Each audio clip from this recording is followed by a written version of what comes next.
Okay, I'm David Mason, the Director of Public Health for the town of Sandwich, and we're doing video number 3 with regards to the WIIF requests coming up for Maytown meeting. We've done 2 videos thus far. One was the history of the WIIF, just to update and remind people what that was.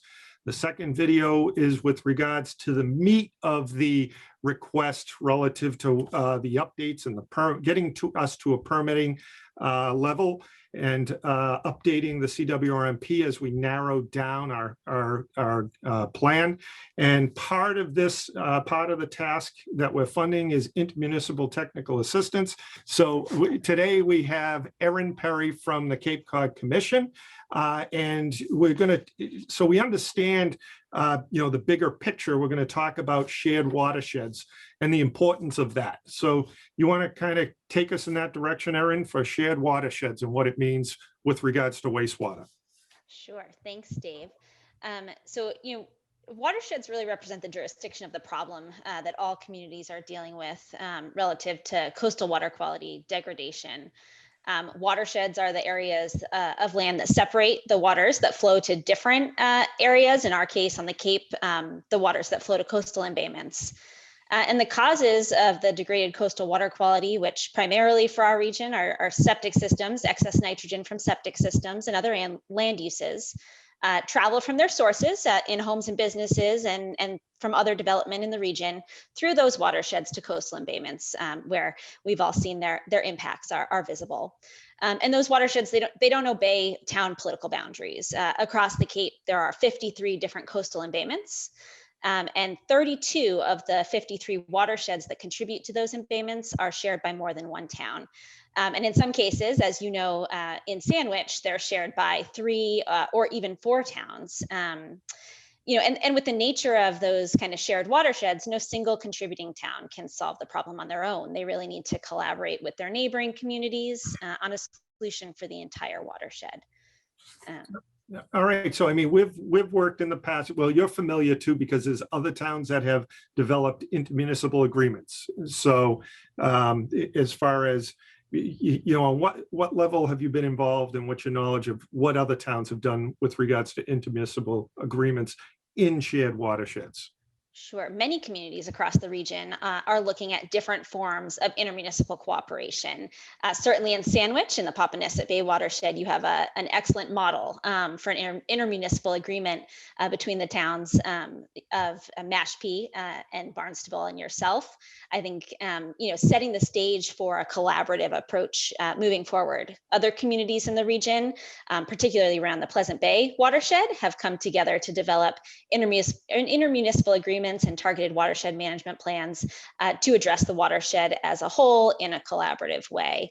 I think this is really important for a community like Sandwich because you're in a unique position relative to other communities across the region in that the town of Sandwich contributes nitrogen in the upper reaches of several of the critically impaired watersheds that flow to embayments that are actually located outside of Sandwich. So you have a responsibility and you have a contribution to these watersheds and the degradation that's happening in these coastal embayments. But if you were to try to move forward and address it all within your community boundaries, that may end up being a slightly more cost prohibitive than coordinating with your neighboring communities to address the nitrogen that's reaching the embayments closer to the embayment. So addressing that nitrogen in areas in the lower reaches of a watershed can often be more cost effective because as the nitrogen travels through the watershed, some of it is taken up through natural resources.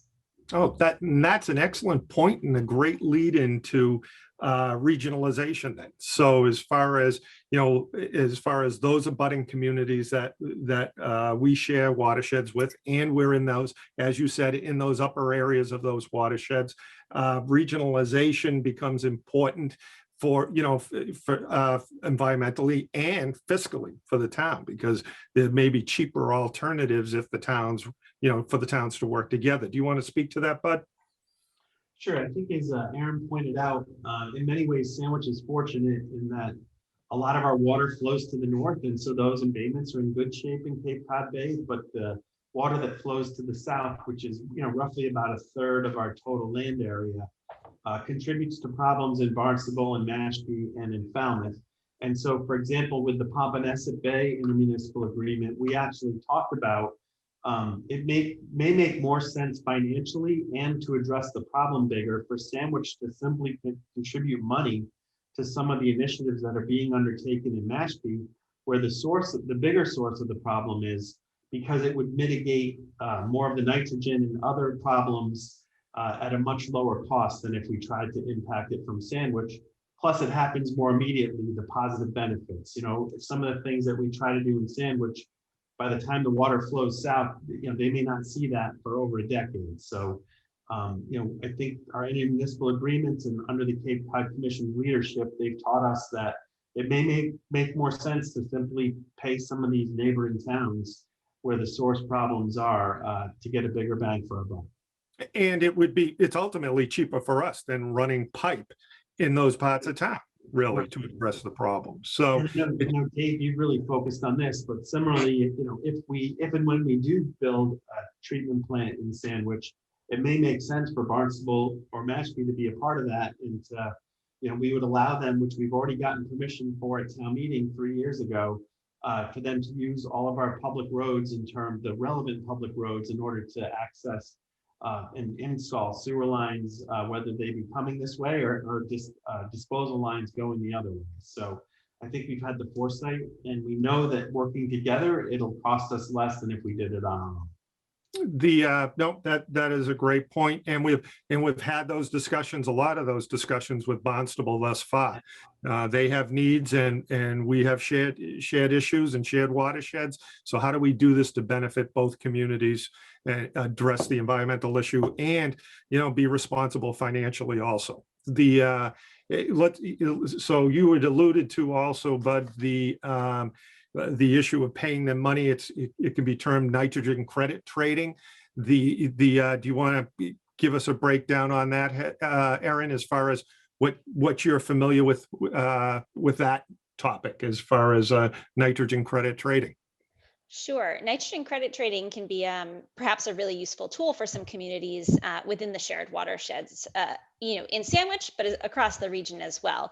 And I think, you know, depending on how a community approaches it, you may have different models that you could set up. And you know, I think it really depends on the types of strategies that might be implemented.